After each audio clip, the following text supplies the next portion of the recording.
যে মহান আল্লাহ সুবহানাহু ওয়া তাআলা আপনাকে আমাকে এত সুন্দর বডি ফিটনেস দান করেছেন, এত সুন্দর করে দুনিয়ার ভেতরে চলার জন্য আপনাকে আমাকে দুইটা চক্ষু দান করেছেন। যে রব আপনাকে আমাকে বড় ভালোবেসে দুইটা হাত দান করেছেন, দুইটা পা দান করেছেন।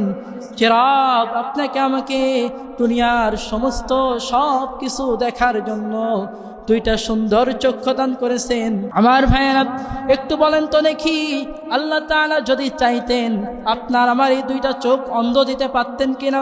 ওয়ানাশহাদু আল্লা ইলাহা ইল্লাল্লাহু ওয়াহদাহু লা শারীকা লাহু ونشهد أن سيدنا وحبيبنا وطبيبنا ومولانا محمدا عبد الله ورسوله الذي أرسله بالحق بشيرا ونذيرا وداعيا إلى الله بإذنه وسراجا وقمرا منيرا فقد قال الله تعالى في كلامه المجيد والفرقانه الحميد সবাই একটু জবান ছেড়ে পড়ি আউযু বিল্লাহি মিনাশ শাইতানির রাজীম বিসমিল্লাহির রাহমানির রাহিম وقضى ربك ألا تعبدوا إلا إياه وبالوالدين إحسانا إلى آخر الآية. وقال تعالى في شان حبيب رسول الله صلى الله عليه وسلم إن الله وملائكته يصلون على النبي يا أيها الذين آمنوا صلوا عليه وسلموا تسليما درد اللهم صل على سيدنا مولانا محمد وعلى آل سيدنا حبيبنا محمد رسول আমার ভালোবাসা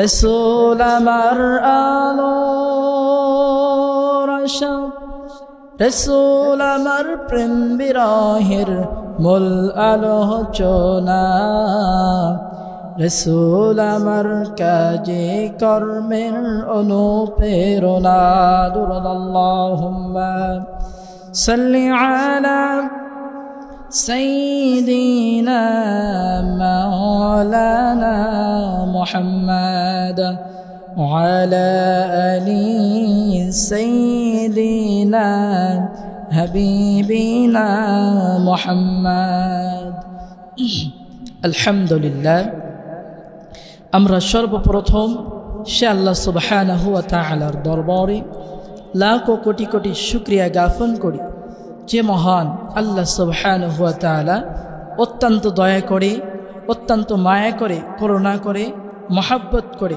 ভালোবেসে যে মহান মালিক আপনাকে আমাকে এই গ্রামের অসংখ্য মানুষ থেকে যাচাই করে বাছাই করে যে মহান আল্লাহ সুবহানাহু ওয়া তাআলা এই মসজিদে আসার এবং বসার সুযোগ করে দিয়েছেন, এই জন্য সেই মহান আল্লাহ সুবহানাহু ওয়া তাআলার দরবারে জবান থেকে চিৎকার মেরে বলে আলহামদুলিল্লাহ, দরুদ ও সালাম পাঠ করি সেই মহান মুক্তি দরুদের ওপর, যিনি আপনার আমার সকলের কাল কঠিন মুসিবতের সময়ের একান্ত ব্যারিস্টার, আকায়ে নামদারে তাজেদারে মদিনা, বিশ্বনবী বিশ্বনেতা হযরত জনাবি মুহাম্মদুর রাসূলুল্লাহ, সকলে বলে সাল্লাল্লাহু আলাইহি ওয়াসাল্লাম। মাগফিরাত কামনা করছি ওই সমস্ত মুজাহিদ ভাইদের জন্য যেই সমস্ত মুজাহিদ ভাইয়েরা দিন ইসলামকে টিকিয়ে রাখার জন্য, দিন ইসলামকে বিজয়ী করার জন্য, দিন ইসলামকে সমাজের ভেতরে প্রতিষ্ঠিত করার জন্য যেই সমস্ত মুজাহিদ ভাইয়েরা তাদের প্রাণ দিয়েছেন, রক্ত দিয়েছেন, আল্লাহ পাক রব্বুল আলামিন ওই সমস্ত মুজাহিদ ভাইদের কবুল করে নিন, সকলে বলেন আল্লাহুম্মা আমিন। তো আজকের আলোচনার বিষয়, যেহেতু রমজানের পরের জন্য, তো আজকের আলোচনার বিষয় রমজানের পরবর্তী ইবাদত কি? শুধু কি রমজান মাসে রোজা রাখা এটাই ইবাদত, নাকি ইবাদত আরও কিছু আছে?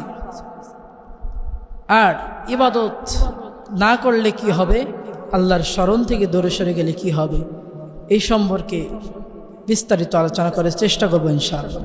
তো আমি আপনাদের সম্মুখে পবিত্র কোরআনুল কারীমের 114টি সূরার ভিতরে আমি আপনাদের সম্মুখে 17 নম্বর সূরা সূরাতুল বানী ইসরাঈল, এই সূরার 23 নম্বর আয়াত তেলাওয়াত করেছি। আল্লাহ পাক রব্বুল আলামিন ছোট্ট একটি আয়াতের আলোকে, যুগ জিজ্ঞাসার নেড়িকে, মানবতার মুক্তির দেড়িকে আমার জবান দিয়ে কিছু হক কথা বলার মতো তৌফিক এনায়েত করুন, সকলে বলেন আল্লাহুম্মা আমিন। চলুন আমরা আর কথা বিলম্ব না করে দ্রুত আলোচনা সূচনায় প্রবেশ করি। প্রথমে আমরা এই আয়াতের সরল অনুবাদটা জেনে নেই। আল্লাহ পাক রব্বুল আলামিন বলেন, وَقَضَى رَبُّكَ أَلَّا تَعْبُدُوا إِلَّا إِيَّاهُ وَبِالْوَالِدَيْنِ إِحْسَانًا। আল্লাহ পাক রব্বুল আলামিন সুন্দর করে এই আয়াতে কালিমার ভিতরে জানাই দিয়েছেন, وَقَضَى رَبُّكَ أَلَّا تَعْبُدُوا, তোমার রব ফয়সালা করেছেন, তোমার রব আদেশ দিয়েছেন, ইল্লা ইয়া, ইবাদত করতে হবে শুধুমাত্র একমাত্র আল্লাহর জন্য। কার জন্য?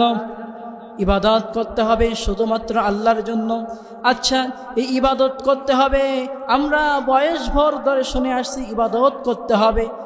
আসুন ইবাদতটা কি জিনিস আমার ভাইরা? এরপরের অংশ আল্লাহ পাক রব্বুল আলামিন বলেন, ওয়াবিল ওয়ালিদাইনি ইহসানা, পিতামাতার প্রতি খেদমত করতে হবে, পিতামাতার প্রতি ইহসান করতে হবে। আল্লাহ পাক রব্বুল আলামিন এই ছোট্ট আয়াতখানার ভিতরে 2টি ফয়সালা দিয়েছেন। কয়টি? 2টি স্পেশাল ফয়সালা দিয়েছেন আমার ভাইরা। এই স্পেশাল ফয়সালা 2টি আপনাকে আমাকে প্রত্যেক মুসলমানের জন্য আল্লাহ তাআলা মানা ফরজ করে দিয়েছেন। আমার ভাইরা আসুন এই ইবাদতটা কি জিনিস আমরা একটু ব্যাখ্যা করি। আল্লাহ পাক রব্বুল আলামিন বলেন, وَقَضَى رَبُّكَ أَلَّا تَعْبُدُوا إِلَّا إِيَّاهُ। আল্লাহ পাক রব্বুল আলামিন এখানে সুন্দর করে জানিয়ে দেয়, ওয়াকাদা, আমি রব ফয়সালা করতেছি, আমি রব আদেশ দিতেছি, আমি রব ডিসিশন নিয়েছি, আমি রব রায় দিয়েছি, তোমাদেরকে 2টি ফয়সালা মানাই লাগবে। 1 নাম্বার, ইল্লা ইয়া, ইবাদত করতে হবে একমাত্র শুধুমাত্র আমি আল্লাহর জন্য। দুনিয়ার কোনো মানুষের দেখানোর জন্য ইবাদত করলে চলবে না, দুনিয়ার কোনো নেতাকে খুশি করার জন্য ইবাদত করলে চলবে না।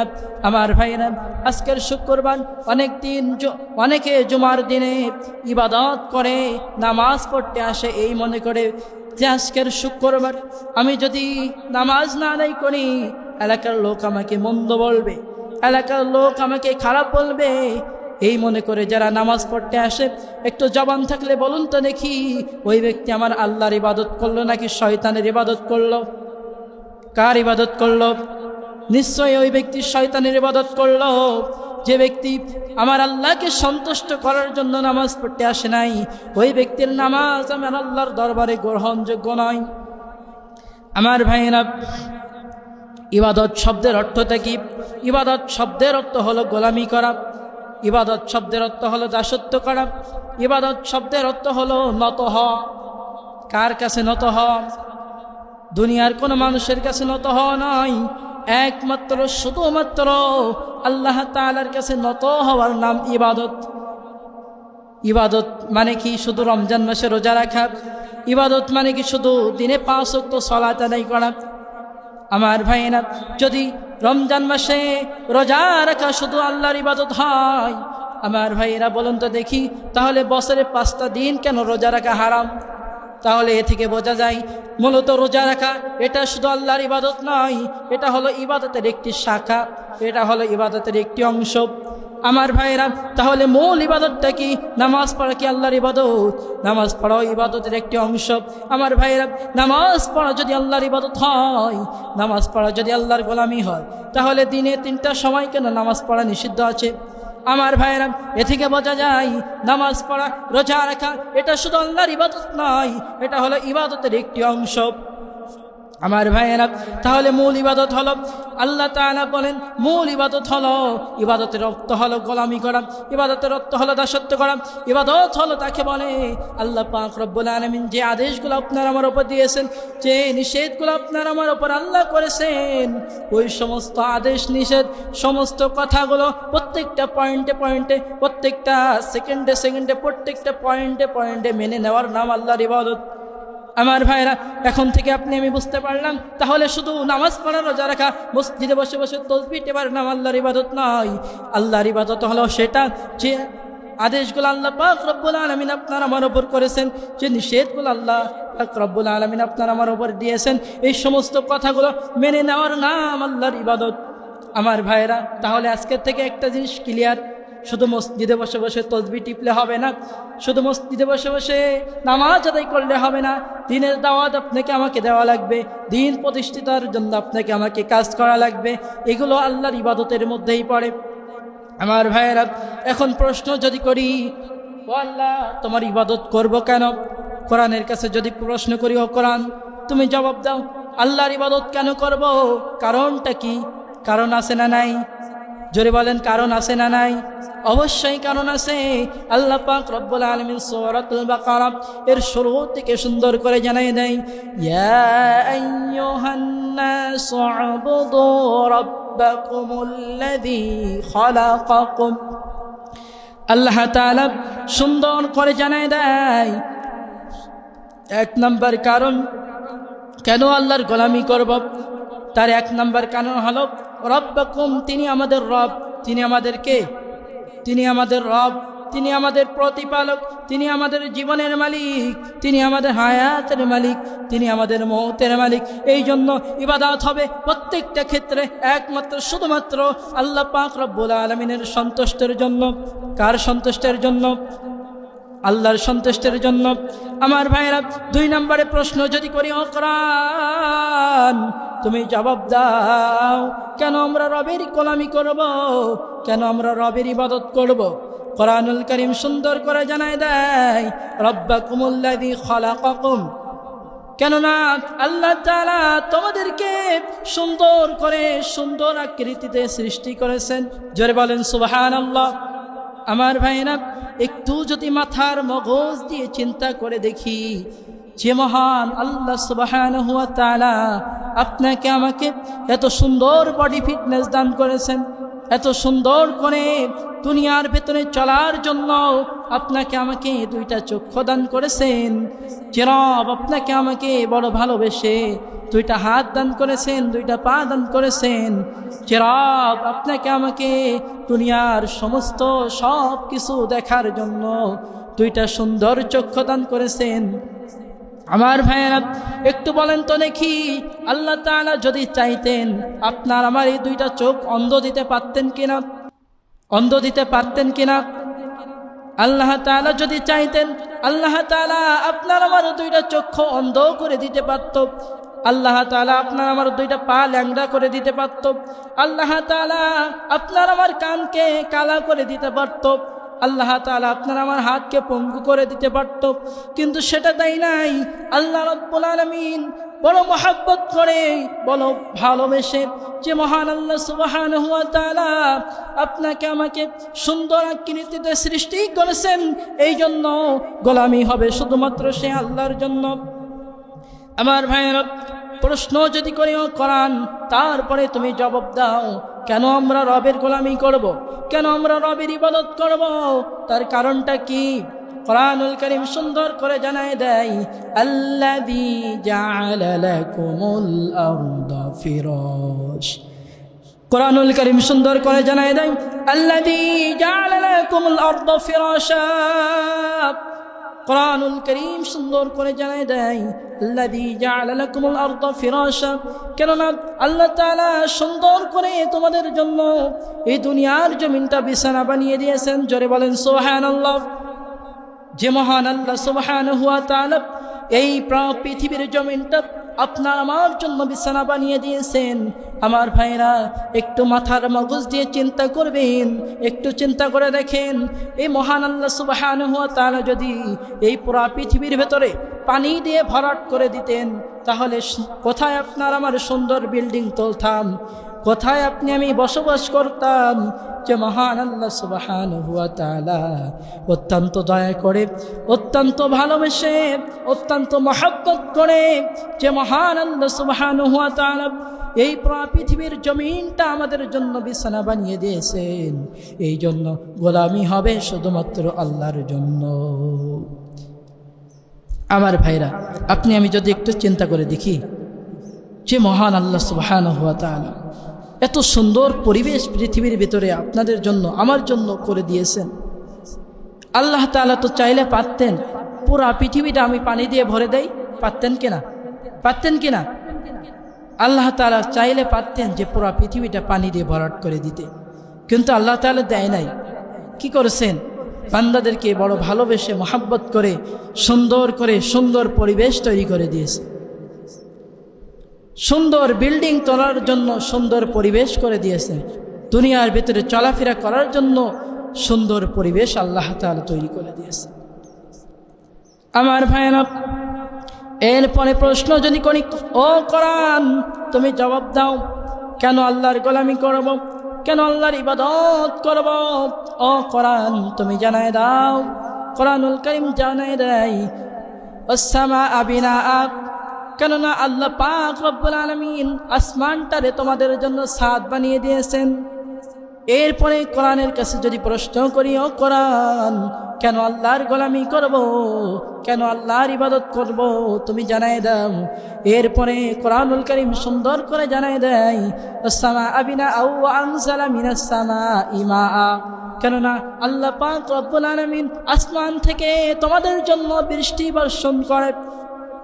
আমার ভাইরা, এই যে আল্লাহ তাআলা রহমতের বৃষ্টি আমাদের ওপর বর্ষণ করে, এরপরে যদি প্রশ্ন করি, ও কোরআন কেন আল্লাহর ইবাদত করব, তুমি জানায় দাও।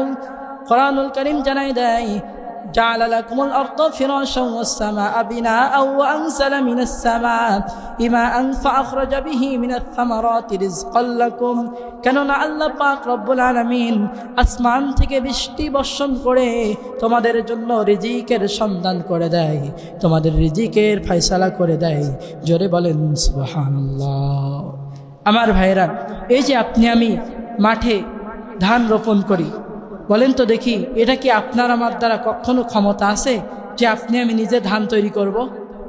যদি আল্লাহ তাআলা না দেয়, তাহলে কি আপনার আমার কখনো সম্ভব হবে ওই ধান বানিয়ে ওর থেকে চাউল বের করা?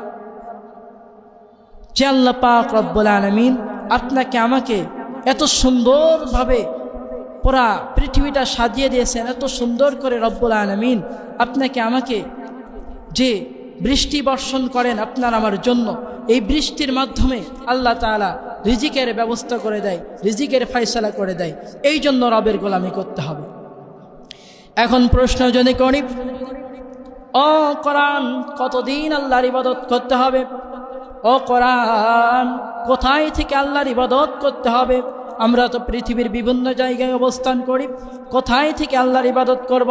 কোরআনুল কারীম সুন্দর করে জানায় দেয়, তোমরা পৃথিবীর যেখানে অবস্থান করো না কেন, বনে অবস্থান করো আল্লাহর ইবাদত করো, তোমরা মসজিদে অবস্থান করো আল্লাহর ইবাদত করো, বাজারে অবস্থান করো আল্লাহর গোলামি করো, তোমরা পৃথিবীর যে কোনো জায়গায় অবস্থান করো না কেন, সব ক্ষেত্রে প্রত্যেকটা জায়গায় তোমরা আল্লাহর গোলামি করো।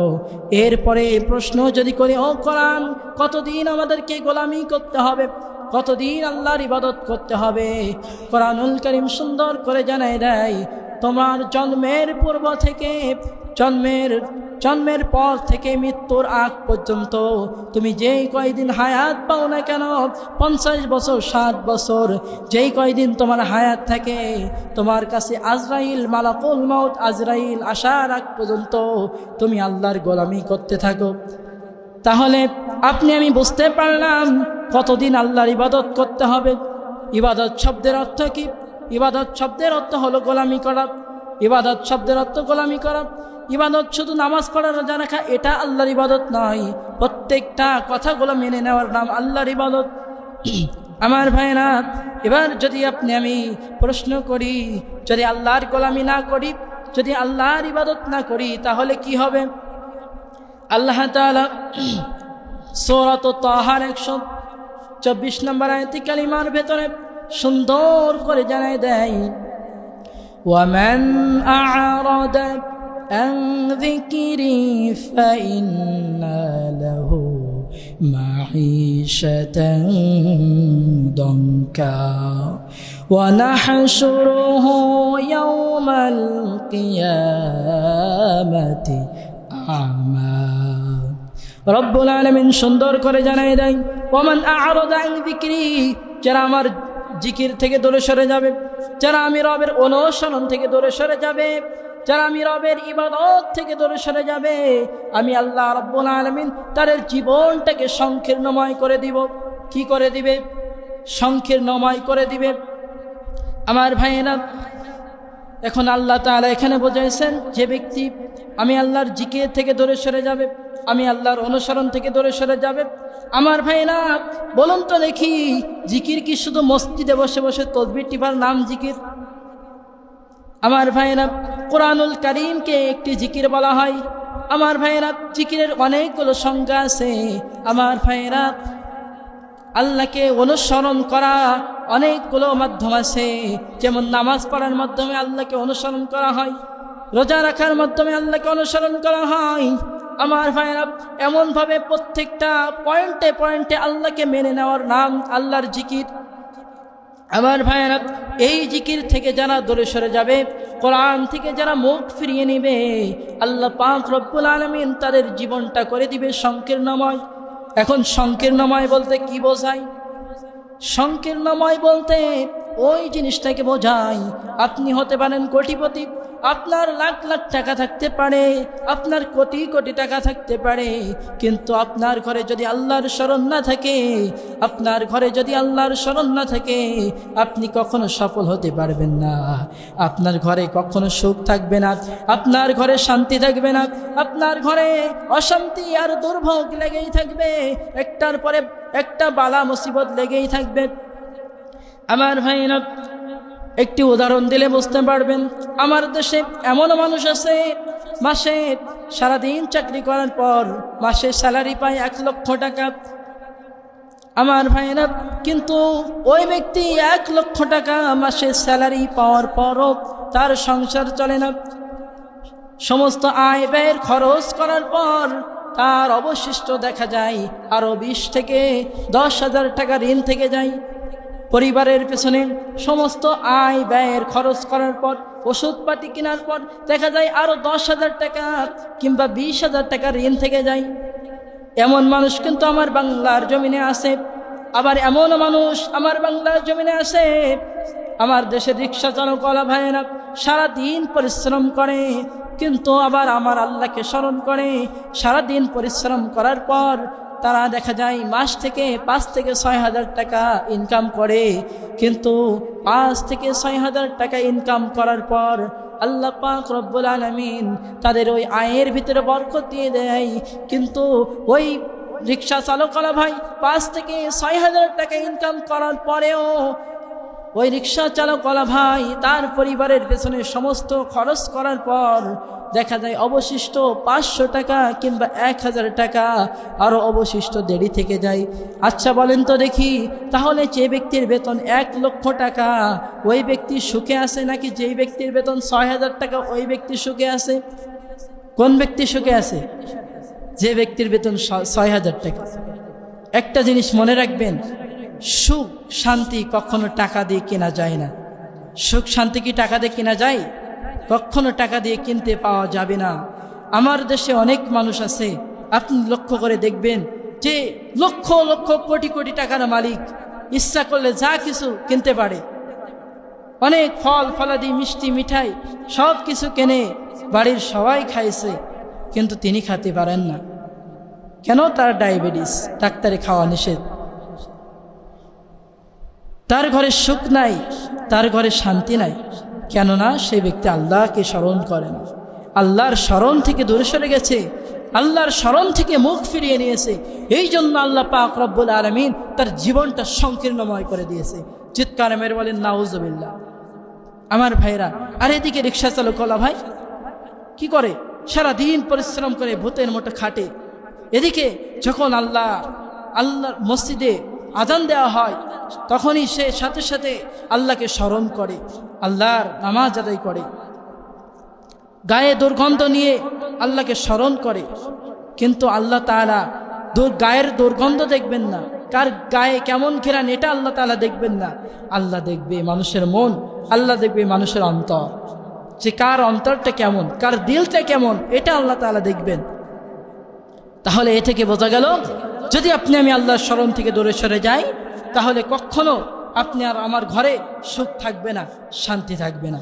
এরপরে আসেন, আল্লাহর স্মরণ থেকে যারা দূরে সরে যাবে তাদের 2 নম্বর শাস্তি হবে কি?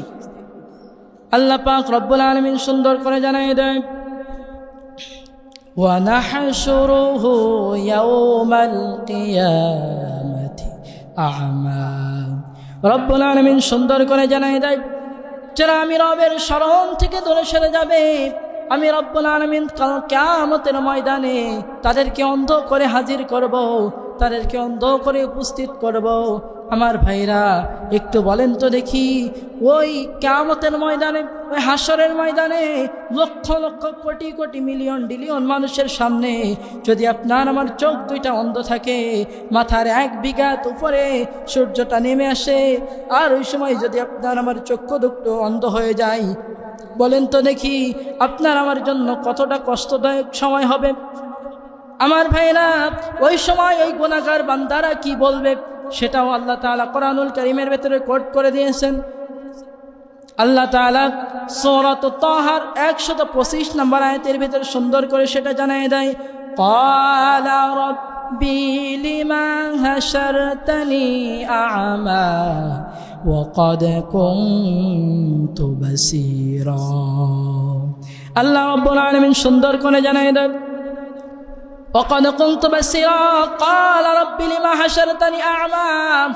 ওই সময় ওই বান্দারা প্রশ্ন করবে, আল্লাহ দুনিয়ার জমিনে আমাদের চক্ষু ছিল, দুনিয়ার জমিনে আমরা সব কিছু দেখতে পাইতাম, ও আল্লাহ দুনিয়ার জমিনে আমরা সমস্ত নিয়ামত ভোগ করেছি, আল্লাহ দুনিয়ার জমিনে পৃথিবীতে আমরা সুন্দরভাবে চলাফেরা করেছি, আল্লাহ আজ কিয়ামতের ময়দানে, আল্লাহ আজ কঠিন মুসিবতের সময় আমাদের চোখ 2টা কেন অন্ধ? আল্লাহ পাক রব্বুল আলামিন ওই সময় বান্দাদেরকে বলবে, ও বান্দা, আমি আল্লাহ তাআলা তোমাদেরকে দুনিয়ার জমিনে চক্ষু দিয়েছিলাম, কিন্তু ওই চক্ষু দিয়ে তোমরা আমি রবের শুকরিয়া আদায় করো নাই, ওই চক্ষু দিয়ে তোমরা আমি রবের শুকরিয়া জ্ঞাপন করো নাই, ওই চক্ষু দিয়ে তোমরা আমি আল্লাহকে ভুলে গিয়েছিলে, ওই চক্ষু দিয়ে তোমরা দুনিয়ার মায়ায় আমি আল্লাহকে ভুলে গিয়েছিলে, এই জন্য আমি আল্লাহ তাআলা আজ কিয়ামতের ময়দানে তোমাদেরকে ভুলে গেলাম। বলেন নাউজুবিল্লাহ। তাহলে আপনি আমি কি রাজি আছি এমন বিপদে পড়তে? আমার ভাইরা, যদি আপনি আমি সফল হতে চাই, যদি আপনি আমি দুনিয়ার জীবনে শান্তি পেতে চাই, আখেরাতে শান্তি পেতে চাই, তাহলে আপনাকে আমাকে কি করা লাগবে? আল্লাহর স্মরণ করা লাগবে, আল্লাহর জিকির করা লাগবে, আল্লাহর ইবাদত করা লাগবে। আমার ভাইরা, আল্লাহর ইবাদত কি? আল্লাহর ইবাদত কি শুধু মসজিদে বসে বসে তসবিহ টেপা? না, এটা শুধু আল্লাহর ইবাদত নয়, বরঞ্চ আল্লাহ তাআলা যে আদেশগুলো আপনার আমার ওপর দিয়েছেন সমস্ত কথাগুলো মেনে নেওয়ার নাম আল্লাহর ইবাদত। নামাজ পড়া, রোজা রাখা, আল্লাহ তাআলা যে আদেশগুলো দিয়েছেন সমস্ত সব কিছু মেনে নেওয়া, এটা আল্লাহর ইবাদত। দিন প্রতিষ্ঠিত করা আল্লাহর ইবাদত। শুধু নিজে নামাজ পড়বেন এটা হবে না, সকলকে নামাজ পড়ার দাওয়াত দিতে হবে, সকলকে দাওয়াত দিতে হবে, দিনের দাওয়াত সকলের কাছে পৌঁছাইতে হবে। দিনের দাওয়াত যদি আপনি দেন, কেউ আপনাকে খারাপ বলবে, কেউ আপনাকে ভালো বলতে পারে, এটা আপনাকে দেখলে চলবে না। কেননা আল্লাহর নবী বিশ্বনবীজি সাল্লাল্লাহু আলাইহি ওয়াসাল্লাম এই কোরআনুল কারীমের দাওয়াত দিয়েছেন। তিনি কত অপমানিত হয়েছেন, লাঞ্ছিত হয়েছেন, বঞ্চিত হয়েছেন, কিন্তু সেটাকে তিনি পরোয়া করেন নাই। এই জন্য আমরা তার উম্মত, আমাদেরকেও সেটা পরোয়া করতে গেলে চলবে না। এই জন্য আমরা সর্বক্ষেত্রে চেষ্টা করব দ্বীন ইসলামকে সমাজের ভেতরে কিভাবে প্রতিষ্ঠিত করা যায়, এই অনুমতি আমাদের ভেতরে থাকা লাগবে। আল্লাহ পাক রব্বুল আলামিন যে কথাগুলো আপনাদের সামনে আমি পেশ করলাম, আল্লাহ তাআলা সর্বপ্রথম আমাকে সহ আপনাদের সকলকে জীবনে মেনে বাস্তবায়ন করে চলার মতো তৌফিক এনায়েত করুন। সকলে বলেন আল্লাহুম্মা আমিন।